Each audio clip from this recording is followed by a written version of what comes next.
What's going on, guys? In this video I'm going to talk about Raw, go through everything that happened on Raw. First off, we had Daniel Bryan confronting Randy Orton, talking about the world title, the WWF World Heavyweight Championship, basically saying that he's going to get the belt eventually and he has to go through Kane in order to get to Randy Orton. This storyline has been played out so long. I just want Daniel Bryan to actually hold the title. Just give him the title for a week instead of 2 days.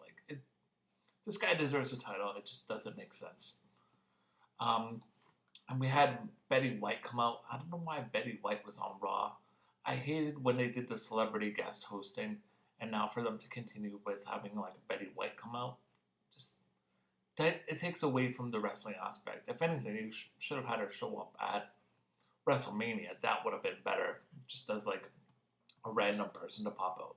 I think that would have been a lot cooler than to have her pop out on Raw. Then we had the Wyatt family versus Cody Rhodes, Goldust, and Rey Mysterio. The Wyatt family still needs momentum, I think. They're lackluster. They just need more. I don't know. I don't know if it's just because there's not enough tag teams. To me, they just need a little bit more of a push. Then we had Fandango versus Santino Marella. These guys have been fighting off and on. Nothing big's going to come out of this. Is both guys are at the lower class level of the totem pole. Then we had Christian and Sheamus defeating the Real Americans. Once again, like I said last week, Christian coming back and Sheamus coming back. Both of these guys are kind of stuck mid-card. There's nowhere for them to go. With all these wrestlers coming in from the past, they're not going to get their title shot anytime soon. So for them to go against Real Americans, I guess it's giving them a rub off on Antonio Savaro. Not that he can't wrestle. He's an amazing wrestler. It's just he hasn't had the opportunity to actually showcase what he can do yet in WWE. But I think by putting him with two ex-champions, it might help a little bit. So we had that match. Then we had Alberto Del Rio versus Dolph Ziggler. Once again, two individuals that are kind of getting outshadowed. And once again, Batista attacks Alberto Del Rio. I don't understand why they have Batista going against Alberto Del Rio. It doesn't make sense. All this hype around Batista's coming back only to attack someone that's mid-card status. It doesn't make sense at all.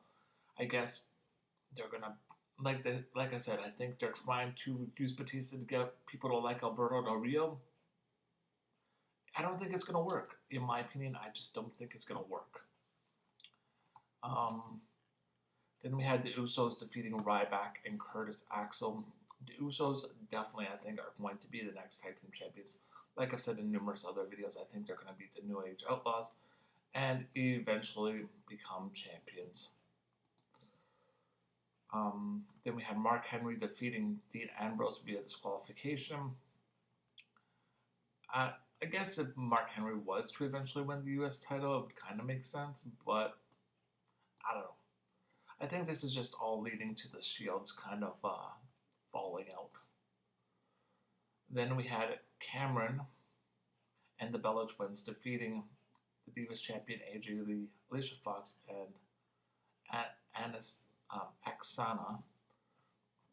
Divas matches, it's the same matches every single week with them pretty much. Just take out one or two people.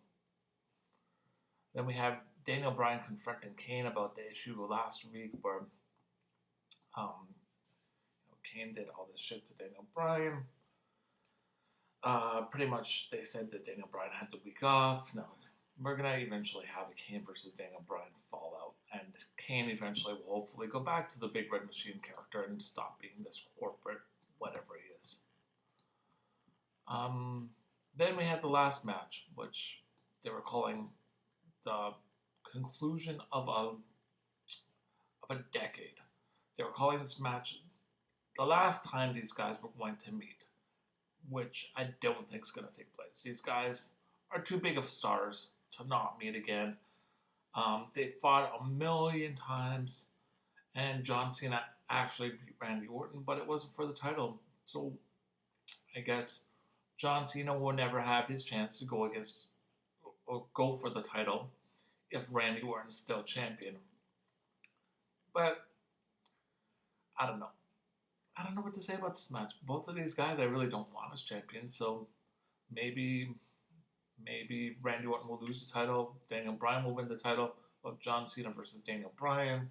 I don't know. Something like that might happen. But as far as they're concerned, we're not going to see Randy Orton versus um, John Cena anymore. So that's been Raw. You guys let me know what you guys think about it. Comment below. If you like this video, definitely give it a like. If you're not subbed, definitely hit the subscription button above. And I'll catch you guys later. I'm out. Peace.